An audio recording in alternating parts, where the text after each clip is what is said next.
Hello guys, bago tayo mag-start magluto guys, ito muna ang ipa-fry muna natin ang ating potato. Then, fry din natin ang ating pork na minarinate. Ayan. Okay na siya. Ayan yung ingredients na natin is na prito na natin ang ating pork. And then, pagkatapos nyan yung potato din natin na prito na natin. Iyan ang onion, tapos ginger.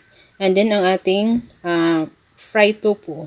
Then start na nating gisahin. Ayan yung ginger natin, and pagkatapos ng ginger ay ang onion natin. Ayan. Hanggang lumambot lang ang onion natin. Pagkatapos niyan, i-mix na natin ang ating pork. Ayan, pati yung minarinate nating isali natin, and then pagkatapos nyan lagyan na natin ng ating star anise.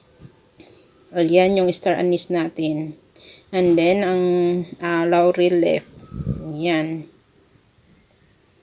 Pagkatapos nyan, maglagay din na tayo ng tubig para lumambot ang ating niluto. Ayan, kumukulo na siya. Nilagay ko na rin ang potato. Ayan. Pagkatapos nilagay ko na rin ang ating fry tofu. Ayan, ready na ang ating niluto guys. Let's eat na. Ayan. Bye-bye.